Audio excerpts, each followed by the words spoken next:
नमस्कार, ये आकाशवाणी पटना है। अब आप दीप्ति रमन से प्रादेशिक समाचार सुनिए। पहले मुख्य समाचार। 6 नवंबर को होने वाले विधानसभा चुनाव के पहले चरण के लिए नामांकन पत्रों की जांच का काम पूरा। मढ़ौरा विधानसभा क्षेत्र से लोजपा रामविलास की प्रत्याशी सीमा सिंह का नामांकन रद्द। भाजपा के वरिष्ठ नेता और केंद्रीय गृह मंत्री अमित शाह ने कहा, अंतरकलह के कारण महागठबंधन में अब तक नहीं हो सका है सीटों का बंटवारा। 10 विधानसभा क्षेत्रों में महागठबंधन के घटक दल एक दूसरे के खिलाफ चुनाव मैदान में। झारखंड मुक्ति मोर्चा जेएमएम महागठबंधन से हुआ अलग, 6 सीटों पर उम्मीदवार खड़े करने का किया फैसला। और कांग्रेस में टिकट बंटवारे से नाराज नेताओं ने पार्टी प्रभारी कृष्णा अल्लावरू और प्रदेश अध्यक्ष राजेश राम पर टिकट बेचने का लगाया आरोप। अब समाचार विस्तार से। विधानसभा चुनाव के पहले चरण के लिए आज नामांकन पत्रों की जांच का काम पूरा कर लिया गया। सारण जिले के मढ़ौरा विधानसभा क्षेत्र से लोक जनशक्ति पार्टी रामविलास के प्रत्याशी सीमा सिंह का नामांकन रद्द कर दिया गया है। हमारे संवाददाता ने बताया कि 3 अन्य उम्मीदवारों बसपा के आदित्य कुमार, निर्दलीय अल्ताफ आलम राजू और विशाल कुमार के नामांकन रद्द किए गए हैं। इधर हमारी सहरसा संवाददाता ने बताया कि जिले के 4 विधानसभा क्षेत्रों से कुल 53 उम्मीदवारों के पर्चे सही पाए गए हैं। शेखपुरा विधानसभा क्षेत्र से 9 उम्मीदवारों के पर्चे रद्द किए गए। पहले चरण में 18 जिलों की 121 विधानसभा सीटों के लिए 1698 नामांकन पर्चे भरे गए हैं। 20 अक्टूबर तक प्रत्याशी नाम वापस ले सकते हैं। इस चरण के लिए 6 नवंबर को मतदान होगा। भाजपा के वरिष्ठ नेता और केंद्रीय गृह मंत्री अमित शाह ने कहा है कि अंतरकलह के कारण महागठबंधन में अब तक सीटों का बंटवारा नहीं हो सका है। आज पटना में एक कार्यक्रम को संबोधित करते हुए श्री शाह ने कहा कि एनडीए में किसी प्रकार का कोई मतभेद नहीं है। हमारे यहाँ कोई मतभेद ही नहीं हुआ। अगर अपनी कैडर को संभालने के लिए, अपनी वोट बैंक को संभालने के लिए नेताओं के बयान को अगर आप मतभेद कहते हैं तो मैं नहीं मानता ये सही आकलन है। हमारे यहाँ तो सब कुछ पर्चा डाल भी दिए, कोई बगावत नहीं है और नाम भी तय हो गए, सीट भी तय हो गई। सामने की ओर ना नाम तय है, ना सीट तय है, ना नंबर तय है, ना नेता तय है। श्री शाह ने कहा कि पिछले 20 वर्षों में नीतीश कुमार के नेतृत्व वाली एनडीए सरकार ने विकसित बिहार की नींव रखी और अब राज्य को विकसित बनाने की बारी है। 20 साल में हमने विकसित बिहार का नींव डालने का काम किया है, गड्ढे को भरने का काम किया है, इस पर भव्य इमारत बनानी है। कृपया भेष बदलकर नए चेहरों के साथ जंगल राज जो लाना चाहते हैं उनको मौका मत दीजिएगा। महागठबंधन में सीटों का बंटवारा नहीं होने के कारण घटक दलों के उम्मीदवार एक दूसरे के खिलाफ चुनाव मैदान में हैं। एक रिपोर्ट। 10 विधानसभा क्षेत्रों में महागठबंधन के उम्मीदवारों ने एक दूसरे के खिलाफ नामांकन पत्र भरा है। राजद ने कांग्रेस के खिलाफ वैशाली, तारापुर, लालगंज, कहलगांव और वारिसलीगंज में उम्मीदवार खड़े किए हैं। इसी तरह विकासशील इंसान पार्टी और राजद के बीच तालमेल नहीं होने के चलते तारापुर और कौड़ाबोड़ाम विधानसभा क्षेत्रों में दोनों पार्टियों के उम्मीदवार चुनाव मैदान में हैं। बछवाड़ा, राजापाकर और रोसड़ा में सीपीआई और कांग्रेस के प्रत्याशियों ने एक दूसरे के खिलाफ मोर्चा संभाल लिया है। राजनीतिक विश्लेषकों ने घटक दलों के रवैये के कारण महागठबंधन को विधानसभा चुनाव में नुकसान होने की संभावना व्यक्त की है। समाचार कक्ष से मैं अभिषेक दास। इस बीच कांग्रेस के प्रदेश अध्यक्ष राजेश राम ने राजद की ओर से कुटुम्बा सीट पर प्रत्याशी उतारने के फैसले पर गहरी नाराजगी जताई है। श्री राम ने कहा कि वे पीछे नहीं हटेंगे, लड़ाई सीधी होगी। मैदान में दोस्ताना नहीं होता है, सीधी लड़ाई होती है और सीधी लड़ाई के मौका आएगा तो सीधा देखा जाएगा। मैंने कहा कि सारे निर्णय तेजस्वी जी के पास है, क्योंकि इंडिया गठबंधन के वो नेता है। इस बीच राजद प्रवक्ता मृत्युंजय तिवारी ने दावा किया कि महागठबंधन पूरी एकजुटता के साथ चुनाव लड़ रहा है।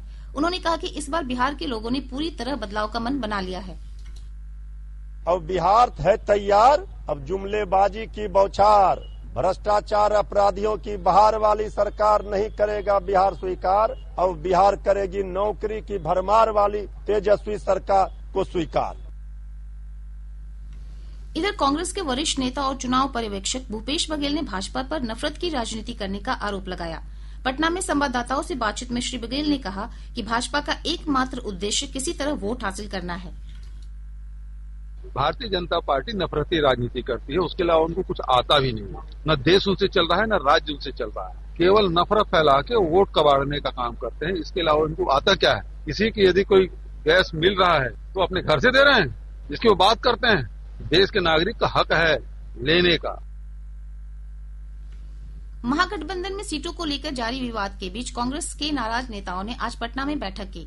इस बैठक में खगड़िया के वर्तमान विधायक छत्रपति यादव, वरिष्ठ नेता गजानंद शाही, यूथ कांग्रेस के पूर्व अध्यक्ष नागेंद्र पासवान और बांका की जिला अध्यक्ष कंचना कुमारी सिंह समेत अन्य नेता मौजूद रहे।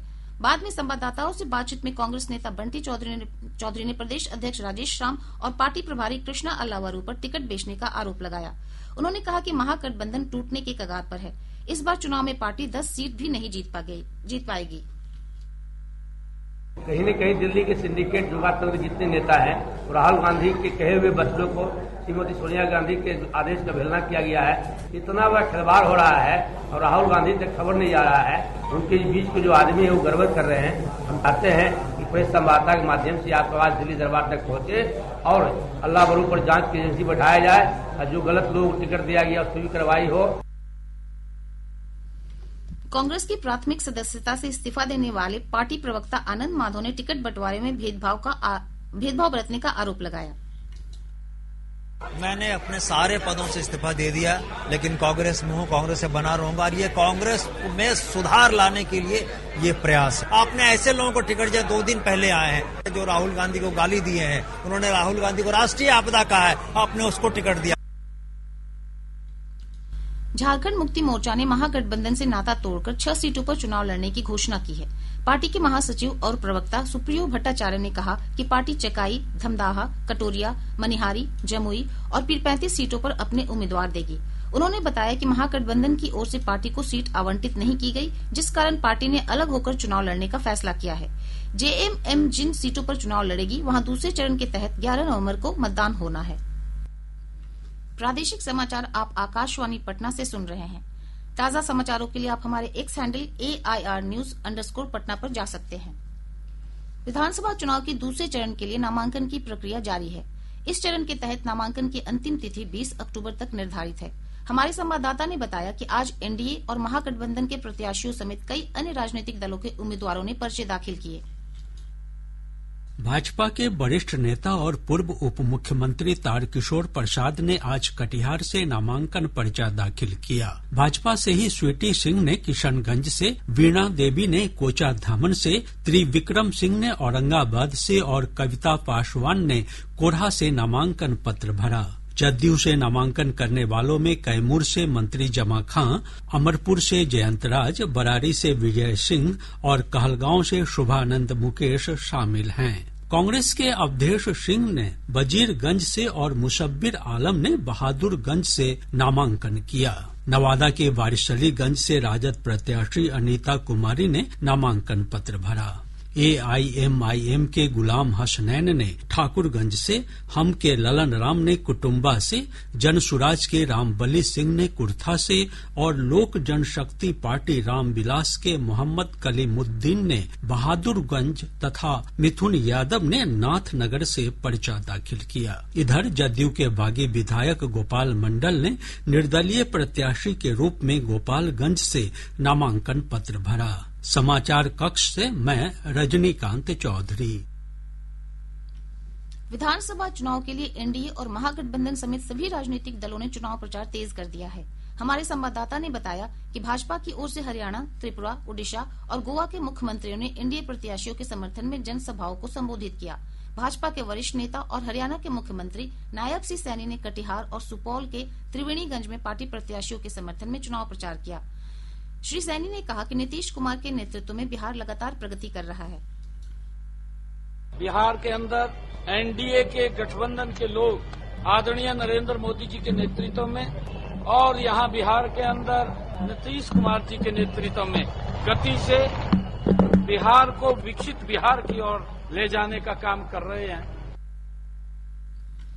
इधर भाजपा के वरिष्ठ नेता और गुजरात के मुख्यमंत्री भूपेंद्र पटेल ने अरवल में, त्रिपुरा के मुख्यमंत्री माणिक साह ने पश्चिम चंपारण के नरकटियागंज और बगहा में जनसभाओं को संबोधित किया। उड़ीसा के मुख्यमंत्री मोहन मांझी बांका में और गोवा के मुख्यमंत्री प्रमोद सावंत मधुबनी में आयोजित चुनावी सभाओं में शामिल हुए। इधर राजद, कांग्रेस और वाम दलों की ओर से भी चुनाव प्रचार अभियान तेज हो गया है। भाजपा के वरिष्ठ नेता और प्रधानमंत्री नरेंद्र मोदी 24 अक्टूबर को विधानसभा चुनाव प्रचार अभियान की शुरुआत करेंगे।